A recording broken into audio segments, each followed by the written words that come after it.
Tangis Magda Antista, ibunda dari aktivis Del Pedro Marhaen, pecah saat menjenguk anaknya di tahanan Polda Metro Jaya. Ibu siapa yang tak hatinya hancur melihat anaknya harus mendekam di balik jeruji polisi. Magda bilang, anaknya bukan maling dan koruptor, tapi hanya membela rakyat.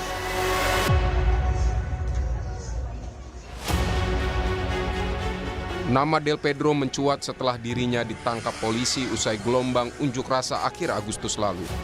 Polda Metro Jaya kemudian menetapkan Del Pedro dan sejumlah aktivis sebagai tersangka penghasutan.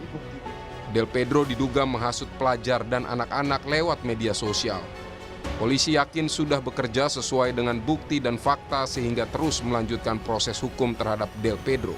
Ya, dasar tindakan dari penyidik adalah berdasarkan fakta-fakta. Fakta-fakta yang ditemukan berdasarkan barang bukti yang ditemukan dan berdasarkan alat bukti yang didapat. Jadi penyidik bekerja dengan sangat cermat, hati-hati.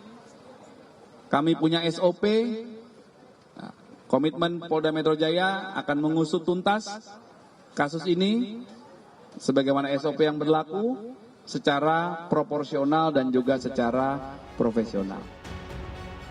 Penangkapan Del Pedro juga diikuti dengan penggeledahan di kantor Lokataru Foundation. Polisi membawa pakaian, buku, spanduk, publikasi penelitian hingga gawai milik Del Pedro.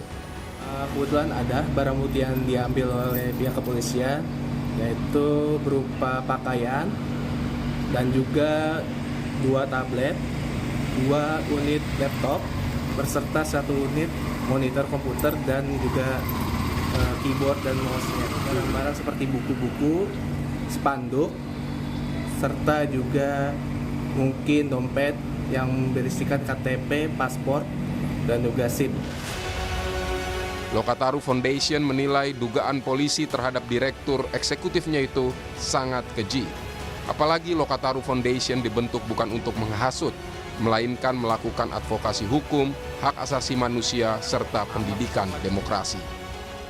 Ini bentuk lagi-lagi kambing hitam, tuduhan keji, tuduhan kejam kepada Lokataru Foundation yang sejak awal teman-teman bisa tanya aja ke Kemenkumham di SK organisasinya itu dia bagian apa gitu. Ini sudah sejalan apa yang dilakukan oleh Lokataru Foundation itu melakukan advokasi, melakukan bantuan hukum gratis, bahkan melakukan pendidikan HAM, pendidikan demokrasi, melakukan penyadaran publik, mengamplifikasi suara-suara tuntutan-tuntutan publik. Lalu justru kami yang dituduh dengan keji gitu sebagai dalang. Tim Advokasi untuk Demokrasi menyebut bahwa penangkapan Del Pedro dan aktivis lainnya salah prosedur. Penentuan tersangka dilakukan tanpa pemeriksaan awal dan tak ada kesempatan untuk mengklarifikasi tudingan polisi.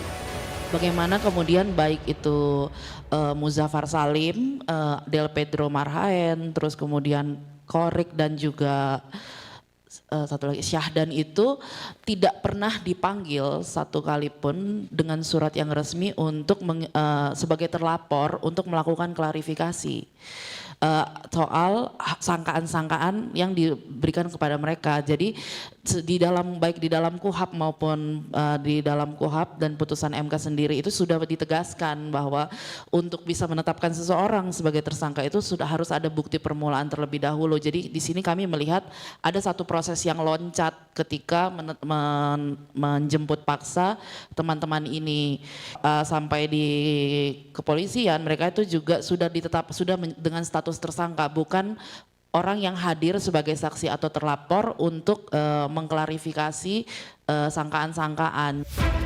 Sebagai bentuk dukungan kepada Del Pedro dan protes kepada tindakan kepolisian, sejumlah aktivis ramai menjenguk Del Pedro di tahanan Polda Metro Jaya. Selain aktivis, Menteri Koordinator Hukum, HAM, Imigrasi, dan Pemasyarakatan Yusril Iza Mahendra juga mendatangi Del Pedro di tahanan.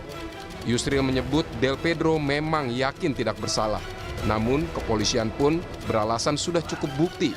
Karena itu pemerintah akan memastikan bahwa proses hukum terhadap Del Pedro sesuai dengan prinsip-prinsip hukum acara pidana.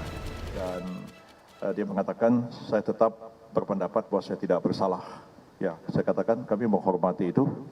Walaupun polisi mengatakan cukup bukti, Anda mengatakan tidak cukup bukti, kita tunggu sampai pemeriksaan ini selesai dan kami harus memastikan bahwa Anda diperiksa sesuai ketentuan-ketentuan hukum acara pidana.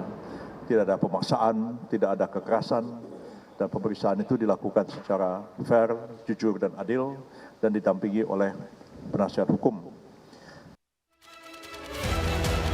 Komisi Kepolisian Nasional berjanji mengawasi proses hukum terhadap Del Pedro dan aktivis lainnya yang dituding menghasut kerusuhan saat unjuk rasa.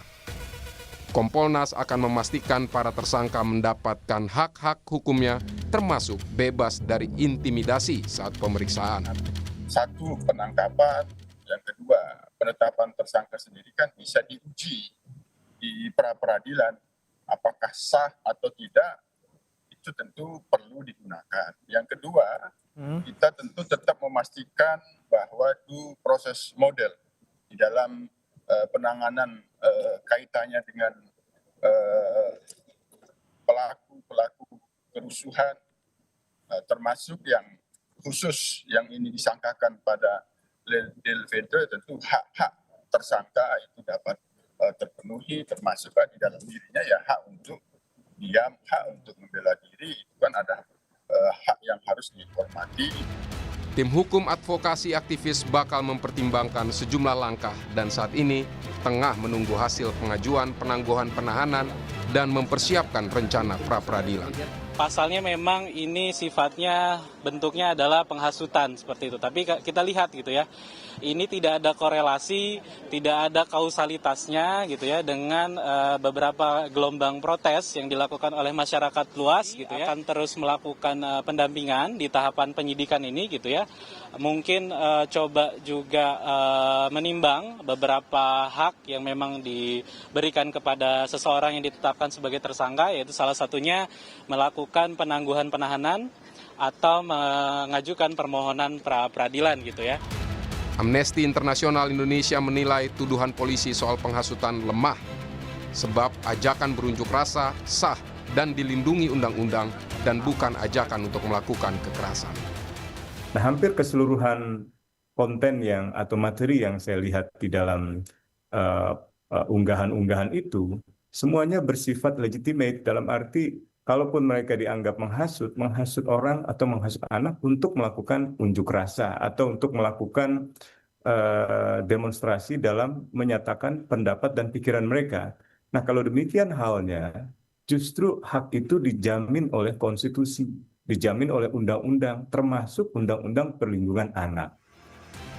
Proses hukum harus dijamin berlangsung adil dan transparan. Dan bila proses hukum yang terkesan dipaksakan, justru bakal meruntuhkan kewibawaan penegak hukum. Tim Liputan Kompas TV.